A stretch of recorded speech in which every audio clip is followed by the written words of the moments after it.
Dragi in spoštovani, prisrčno pozdravljeni romarji od blizu in daleč, iz zamejstva in izseljeništva ter posebej mladi, ki ste prebedeli minulo noč tu v molitvi. Čeprav nas ne slišijo, velja naš pozdrav in globoko spoštovanje do vseh tistih, ki zaradi starosti in bolezni v dneh pred roško slovesnostjo molijo ter v srcih in mislih z nami doživljajo tisto, kar so nekoč iz leta v leto soustvarjali. Podpora in pozdravi gospe Marije Zgonc, gospe Mete Velikonje in mnogih drugih nam vlivajo moči in upanje na blagoslov. Ko se v tišini kočevskih gozdov sprehajamo mimo odkritih in neodkritih brezen, se nam mora vsiliti vprašanje o odnosu do tega kraja in do morije, ki se je tu zgodila pred skoraj 8 desetletji. Naš oseben odnos je skoraj neizbežno pogojen z grozo, z zgražanjem, žalostjo, nemočjo. Naš skupen odnos je v znamenju spoštovanja do mrtvih in še bolj do živih, ki so bili usodno zaznamovani z izgubo bratov, sinov, očetov, stricev, mož, skratka slovenskih vernih fantov. Pa odnos naše države, ki je nastala po volji nas, državljanov, na plebiscitu in naj bi splužila nam v skupno dobro, v nas izziva jezo. Razdiralna retorika vladajočih se zadnje čase osredotoča na pojme, ki tukaj zbranim zelo živo sežejo v dušo. Genocid, apartheid, vojni zločini, civilne žrtve, sočutje do sirot in vdov.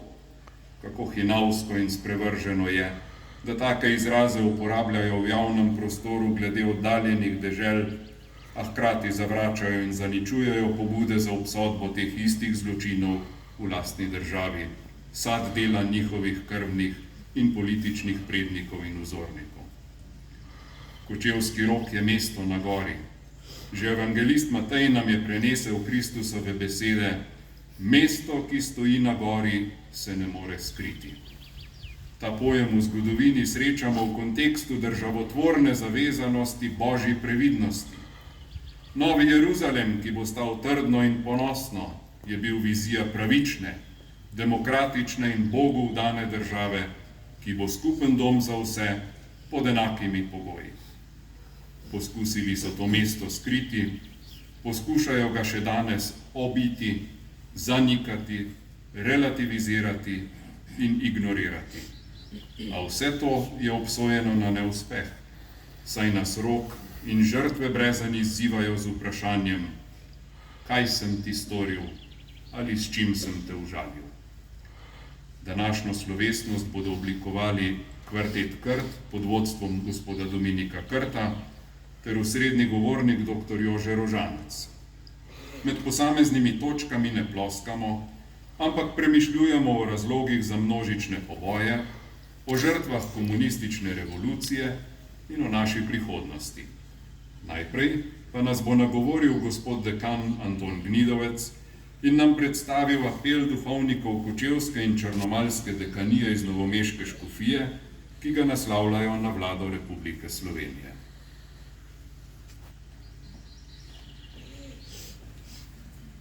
Apel vladi Republike Slovenije. Zbrani smo na spominski slovesnosti za preštevilne žrtve povojnih pobojev.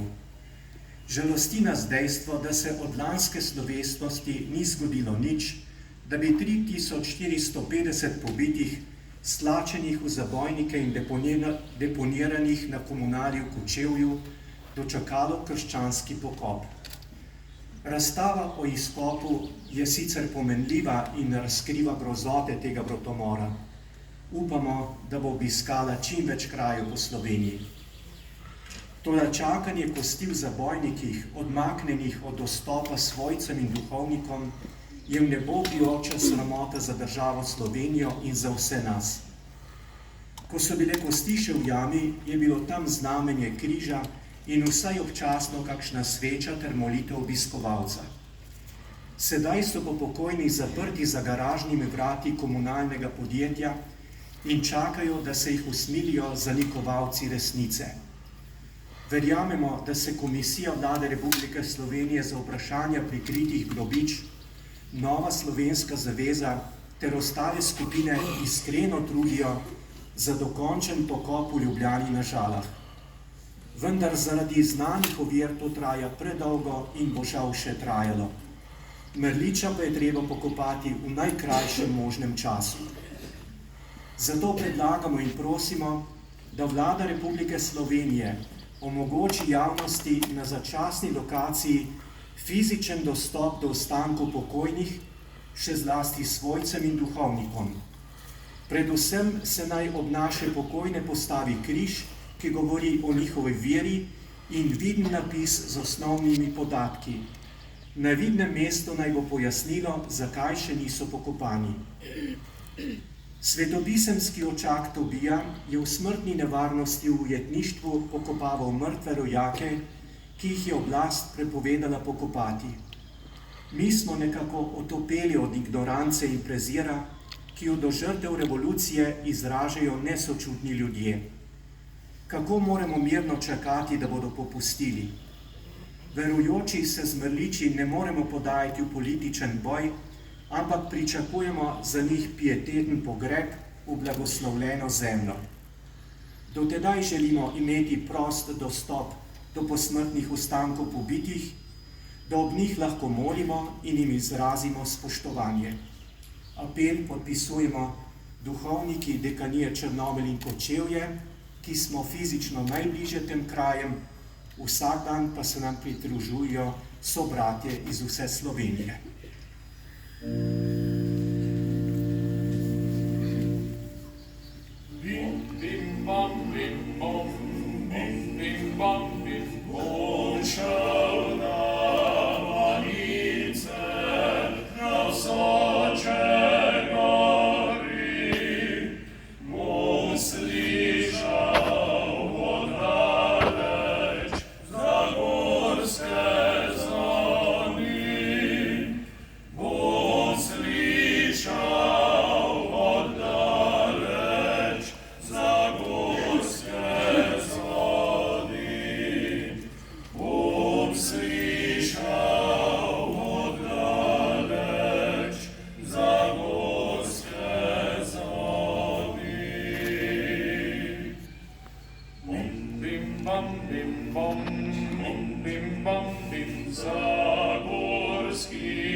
Spoštovani,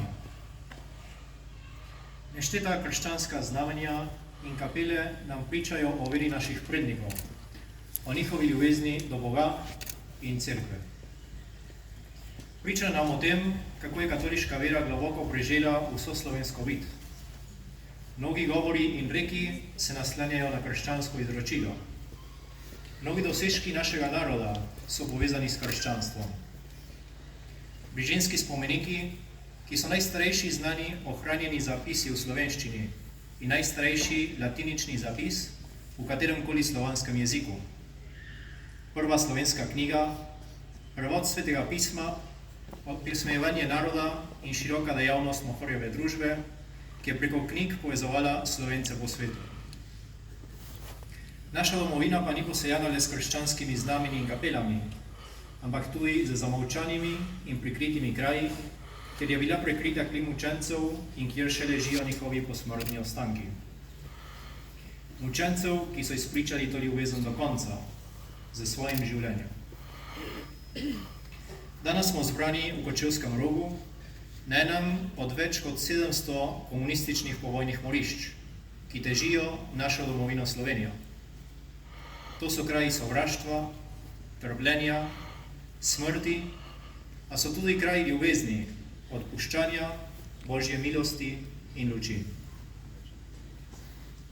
V času največje stiske in najtežjih preizkušenj, ko se je naš narod boril za preživetje in v nasprotju z navodili Kominterne, je Komunistična partija Slovenije pričela revolucijo na Slovenskem. Po skoraj 2 letih sodelovanja komunistov z nacisti, vse od podpisa pakta Ribbentrop-Molotov do napada Nemčije na Sovjetsko zvezo, so komunisti opustili retoriko protiimperialističnega boja in privzeli masko in taktiko osvobodilne fronte. Z retoriko osvobajanja so slepili mnoge, ki so verjeli, da se bojujejo proti okupatorju, ob tem pa uvedli krvavo revolucijo, katere namen je bil vzpostavitev komunističnega režima in tudi sprememba značaja slovenskega naroda. Za izvedbo niso odlašali. Bossove trojke likvidatorjev so načrtno pričele povijati vodilne in javne osebnosti. Ubili so Fanovša Emerja, ki je snoval slovensko narodno gibanje, ilegalno, demokratično odporniško gibanje proti okupatorju. Ubili so Franca Župca in Jaroslava Kikla, ki sta si prizadevali ohraniti delovanje Slovenske univerze v Ljubljani v času italijanske okupacije. Ubili so Iva Prešuha in Fortunata Majdiča iz Slovenske legije, prve skupine, ki se je ilegalno organizirala za boj proti okupatorju. Ubili so dr. Lamberta Erlicha, ki je predlagal samostojno državo Slovenijo, ki ne bi postala prava Švica v vzhodne Evrope. Umorili so Marka Nadlačena, ki je bil dal pred okupacijo uničiti vse zapise zaupnega značaja glede komunistov, da bi komuniste obvaroval pred fašisti, saj je upal, da se bodo borili za slovenski narod. Ubili so mnogo ljudi. Umori nad 1000 vplivnih Slovencev pa se niso končali z umorom telesa. Žrtvam so vzeli tudi dobro ime, ko so širili lažne govorice.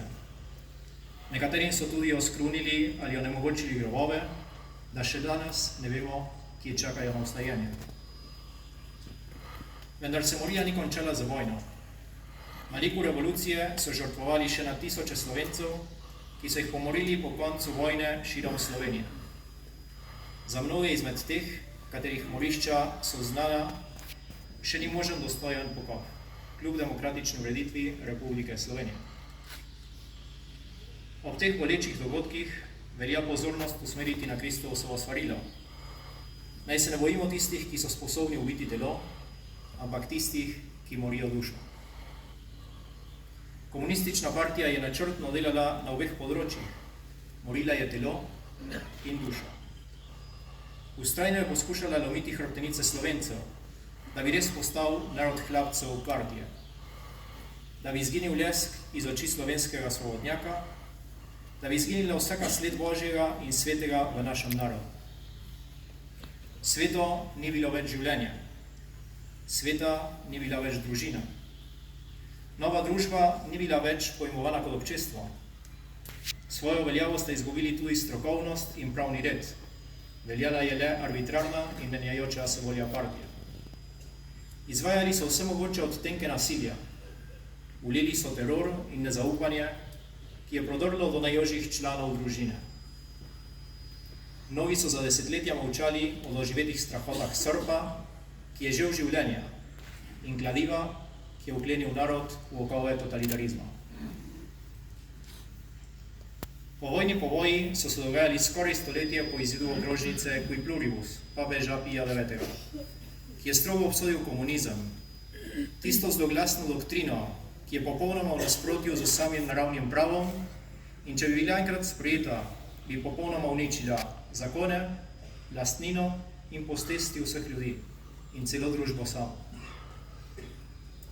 Preroške besede so že stoletje pred začetkom komunističnega režima na Slovenskem opozarjale na ta strup in kislino brezbožnega izvora, ki je razkrajala in še razkraja družbeno tkivo. Cerkev v pokrožnici Qui Pluribus iz leta 1846 je večkrat obsodila komunizem in kazala na škodo, ki je vnašal v svet. Papež Pij XI je v okrožnici Divini Redemptoris leta 1937 opozoril, kako si komunizem prizadeva razgraditi krščansko civilizacijo, da ta revolucija po svoji širini in nasilju presega vsa dotedanja preganjanja cerkve in grozi ljudstvom širom sveta, da zapadejo v barbarstvo hujše od tistega, ki je zatiralo večji del sveta ob prihodu odrešenika. Po besedah tedanjega papeža so bili prvič priče hladno načrtovanemu spopadu med človekom in vsem, kar je Božje. Krščansko civilizacijo ljubezni in življenja naj bi zamenjala civilizacija sovraštva in smrti. Novega človeka, ki po Kristusovi odrešilni daritvi in s pomočjo Božje milosti sodeluje v skladu z originalno Božjo zamislijo, naj bi zamenjal novi komunistični človek, ki svojo poklicanost in danost zanika. Tako greši v svojem bistvu, ko svoje sodelovanje s stvarnikom podreje imanentnemu idealu in prijateljstvo z Bogom zamenja za služnost maliku. Škof Gregorij Rožman se je nevarnosti komunizma dobro zavedal. Leta 1948 se je v Clevelandu takole spominjal svojih odločitev in delovanja. Kakor ni bilo nobene nevarnosti, da bi se ljudje navzeli nacizma in fašizma, tako je v partizanstvu največja nevarnost bila prav v tem, da se ljudje v tako imenovanem osvobodilnem gibanju navzamejo komunizma. Narodu ni moglo biti jasno, kakšno gorje pripravljajo komunisti, narod si ni mogel misliti, da bi kdo bredzvestno izrabil osvobodilno gibanje, za kaj drugega kot resnično osvobojenje. Zato je svaril in naročal dušnim pastirjem, naj odločno, brez ozira na težave in nevarnosti, opozarjajo ljudi na komunizem. V svetem letu 1950 je škof Gregorij Rožman na praznik Kristusa kralja obiskal Kalistove katakombe in se je spominjal obiska iz leta 1938. Živo sem se spomnil zadnje svoje maše pri istom oltarju v poletju 1938. Tedaj je stala okrog oltarja četica mladih apostolov, članov dijaške katoliške akcije. Tistih fantov ni več mnogo pri življenju. Ob komunistični revoluciji so bili pomorjeni, ostali so zvesti do smrti. Danes imamo tudi katoliški Slovenci svoje katakombe, kjer počivajo izmučene in strte kosti tisočev, ki so bili mučeni in poviti, predvsem za voljo tega, ker niso hoteli služiti brezbožnim silam. Kraške jame na Kočevskem, zapuščeni jaških, hudojanskih in hrastniških premogovnikov, protitankovski jarki Teharski in še mnogo kje so naše katakombe. Niso vsi, katerih kosti v teh jamah trohne verski mučenci v cerkvenem smislu, a mnogi med njimi so. Kakor nekoč iz rimskih, tako bo zažarel tudi iz naših katakomb svetu žarek vodočih božjih zmag. Kristus vincit. Komunistični režim kljub svoji sprevrženosti ni uspel predrugačiti in zlomiti vsega. Generacija, ki je trpela in se branila pred komunistično revolucijo, je tudi doživela propad režima in nastanek samostojne države Slovenije. Kot Mojzes so ugledali obljubljeno deželo. Osamosvojitev je uspela ob naporu Slovencev v Sloveniji in po svetu, tistih, ki so pretrpeli leta suženjstva v režimu, in tistih, ki so bili prisiljeni zapustiti vse in so zaživeli v tujini. Tudi vseh, ki osamosvojitev niso doživeli, a so v srcu Slovenijo nosili do konca. Teh, ki so se vrnili, in onih, ki so zaspali na tujih tleh. Utrodno streho lastovka se vsako leto vrne, a mene tu je zemljica za vekomaj zagrne. Na križ na grobni v tih spomin takole mi zapiši: tu, sredi pampe žalostne, naš dedek dotrpel je, do zadnjega po domu hrepenel je. Obljubljena dežela pa ni bila le dosežen cilj, ampak je novo izhodišče in naloga. Iz preteklosti, ki je zakorenjena v bolečini, izhajamo. Za seboj puščamo noči groze in strahu, prehajamo. V dan, ki je čudovito jasen, vstajamo. Prinašajoči izročila in darove naših prednikov, mi smo sanje in upanje naših predhodnikov. Izhajamo, prehajamo, vstajamo. Razpad komunističnega režima je hkrati pomenil razplot komunistične zmote, ki v mnogih oblikah še danes razkraja družbo. Filozof dr. Milan Komar je razplot marksizma povzel v 12 točkah. Med njimi so nezanimanje za objektivno resnico, pomanjkanje smisla za naravni red, saj kjer ni resnice, ni morale. Prvenstvo prakse, saj kjer ni naravnega reda, kontemplacija ni potrebna in vredno je le človeško delo. Ter zaton dostojanstva človeške osebe, vprašanje identitete in kvalitete.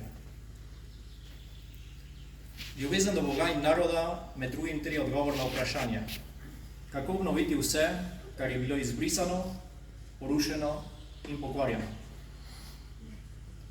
Iščite najprej Božje kraljestvo in njegovo pravičnost in vse to vam bo navrženo. Saj Bog nalomljenega trsta ne bo zlomil in tlečega stenja ne ugasil, zvesto bo delil pravico in nam zagotavlja: glej, vse delam novo. Pred komunističnim zavzetjem Rusije nam je Bog poslal angele in njegovo mater Marijo, ki so se prikazali postričkom v Fatimi. Prošnja sprevrnenja, molitve, pokore, zadoščevanja za naše grehe in grehe sveta, posvetitve pred zmadežni za mir na svetu je veljala tedaj in velja tudi danes. Velja tudi Marijina obljuba, kateri izpolnitev še čakamo. Sprevrnenje Rusije in obdobje miru na svetu. Današnji svet za svojo rešitev potrebuje predvsem delovnih svetnikov, je v svojem nagovoru članov Marijine kongregacije položil na srce blaženi Lojze Grozde. Brezbožstvu se lahko zoprstavimo samo svetostjo. Kdo so svetniki? Navadni ljudje, ki si vsak dan prizadevajo slediti Bogu, oziroma živeti resnicoljubno in razdajajoč se iz ljubezni do Boga in drugih. Bog je ljubezen, resnica in življenje. Vse, kar se oddalji od njega, ne bo imelo teh atributov in bo vodilo v sovraštvo, laž in smrt. Zato si prizadevajmo za ljubezen, resnico in življenje. Ob zaključku okrožnice Divini Redemptoris nas papež Pij XI prosi, da se zoprstavimo v brezbožstvu z ljubeznijo, pečatom Kristusovih učencev, ki se kaže v potrpežljivosti in prijaznosti, ki dobrohotno opozarja in popravlja tiste, ki se oddaljijo od Božjih zapovedi, poti resnice in pravice, ob tem pa se izogiba vsakega pokroviteljstva. Vabi nas, da opravljamo telesna in duševna dela usmiljenja. Pomagaj nam Bog, da to udejanimo. Mrliče pokopavati, žalostne tolažiti, žaljivcem od srca odpustiti, grešnike svariti, za žive in mrtve Boga prositi. Iz ljubezni širiti Kristusov nauk odrešenja, da jo vsi spoznajo in vzljubijo. Iz iste ljubezni pa še bolj goreče negovati odnos do vsega, kar je slovenskega. Človeka, jezika, kulture, naroda in zemlje. Ni ljubezni brez resnice. Na tem svetem kraju prosimo Boga moči in pomoči, da bomo hoteli videti in znali povedati, kaj se je zgodilo.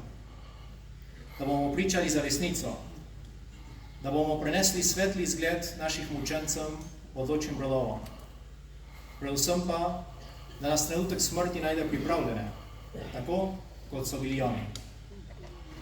Z izprašeno vestjo, z rožnim vencem v roki, z molitvijo na ustih, v stanju posvečujoče milosti, odpuščajoč vsakršno krivico. Verujemo v občestvo svetnikov. Na tem svetem prostoru niso samo posmrtni ostanki mučencev. Mučenci sami so živo navzoči kot del poveličane cerkve, ki nas spremlja in se z nami bori, da dosežemo nebesko. Slovenski mučenci, prosite za nas. Bog je življenje. Kjer sta kladivo in srp kosila smrt, je ostala praznina. Ne le tiste generacije, ampak vseh bodočih rodov, možnih potomcev, ki jih ni in jih nikdar ne bo. Lahko pa se borimo za življenje današnje generacije in za bodoče slovenske rodove s kulturo življenja. Da bi se veselili otrok, da bi se želeli družbe mladih in starih, da bi se vsakdo, ki je bil spočet, bil rojen in vsakdo, ki je rojen, umrl tudi naravne smrti. Da bi nam ne bilo vseeno za dogajanje v naši družbi, saj po besedah dr. Komarja z nezanimanjem potuje smrt in kognito. Kličemo Svetemu Duhu, Duhu življenja, kar je suho, spet zali in ozdravi rane vse. Slovenski narod se lahko ponaša z mnogimi dosežki, vendar je najbolj dragoceni žrtev tisočih pričevalcev za vero.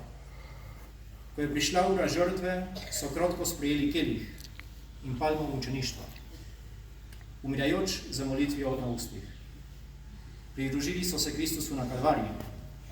Umorjeno je bilo njihovo telo, a odrešena duša, ki čaka na dan vstajenja, ko bo v poveličenem telesu zablestela v vsej Božji slavi. Kako obnoviti vse, kar je bilo izbrisano, porušeno in pokvarjeno? V mislih jasnost, v načrtih zahtevnost, v dejanjih kakovost, v skupnosti vzajemnost, v vsem odgovornost, v dušah svetost. Prizadevajmo si za svetost, za narod svetnikov, za molitvijo in zavestjo, da je naša moč v Gospodu, ki je ustvaril nebo in zemljo.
Cilj naših izvensodno pobitih slovenskih fantov, ohraniti demokratično državo podvrženo krščanskemu moralnemu nauku, ni bil zmožen sobivanja s ciljem spremeniti državo v marksistično in komunistično tvorbo. Država ne more biti hkrati demokratična in hkrati komunistična. Zasebna lastnina, svobodna gospodarska pobuda in pravica do svobodnega govora ne morejo biti hkrati varovani in hkrati zaplenjeni, podržavljeni, regulirani ali cenzurirani.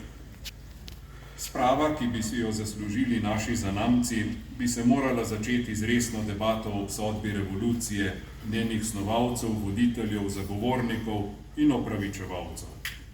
Ker take razprave ne le da ni, ampak je velik del političnega telesa zasmehuje in se ponaša z revolucionarno ikonografijo in retoriko, je nepredstavljivo, da bi jo v kratkem zmogli. Kljub nagradam, ki so jih krvniki prejemali v denarju in časti od povojne oblasti, večina ni zmogla osebnega soočenja s krivdo, ki jim je sledila v zasebnost. Prikrivanje morišč, prepovedana območja in kaznovanje omembe povojnih pobojev so znamenje oblikovane vesti. Globoko v sebi so vedeli, da so prekršili naravni zakon. A iz sistemskega zanikanja zločina in iz vztrajne ideološke preobrazbe je vzniknila nova generacija, ki ji vesti nihče ni oblikoval in zdaj ne loči več, kaj je prav in kaj narobe in kaj je dobro in kaj je zlo. Opravičevanje zla kot nujno in sprejemljivo stransko posledico dobrih namenov lahko spremljamo iz dneva v dan. Prepoved kritike splava in evtanazije, ker da so to dejanja svobodne odločitve posameznika, nad katerim nimamo pravico izrekati vrednostnih sodb, so posledica iste revolucionarne sile nad vestjo, ki je morila po teh gozdovih v imenu svobode. Zaradi višjih ciljev je bila cena krvi sprejemljiva. Ko bomo čez teden dni sami, s svinčnikom in glasovalnimi listki, se spomnimo, da je oblast ta nezaslišana vprašanja postavila, ker so njihovi predniki najprej pobili 15.000 fantov, ustrahovali njihove žive sorodnike in ideološko preobrazili ta narod. Če se to ne bi zgodilo, bi slovenski narod, Marijin narod, katoliški narod nikoli ne izvolil oblasti, ki bi podpirala smrt. Ob koncu današnje slovesnosti se iskreno zahvaljujem vsem, ki ste jo sooblikovali. Ljubljanskemu nadškofu metropolitu Stanislavu Zoretu za darovano mašo in njegovim somašnikom za asistenco in spomin na naše pobite. Govorniku dr. Jožetu Rožancu, župniku Damjanu Štihu in mežnarici Klavdiji za pomoč pri pripravi bogoslužja, kvartetu Krt, prostovoljcem za pripravo prostora, gasilcem, redarjem, odraslim skavtom in vsem vam, ki ste prišli. Izšla je nova, že 132. zaveza. Če niste naročeni, se oglasite pri prijaznih zastopnikih ob spomeniku pri vhodu in si jo priskrbite.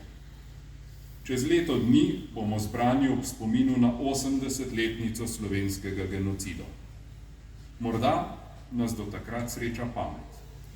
Morda bomo izmolili mehčanje src trdih nasprotnikov enakopravnosti naših pobitih in jih bomo lahko pokopali v prestolnici ter jih tako sprejeli v narodovo središče. Morda bomo spreobrnili Evropo, da se vrne k judovsko-krščanskemu etosu in se otrese strahu pred politično korektnostjo in prizadetostjo posameznika. Morda, a samo se ne bo zgodilo. Naše delo je opominjati, spodbujati in predvsem odgovorno voliti. Vstanimo in po pesmi Moja domovina zapustimo to mesto na gori kot boljši ljudje.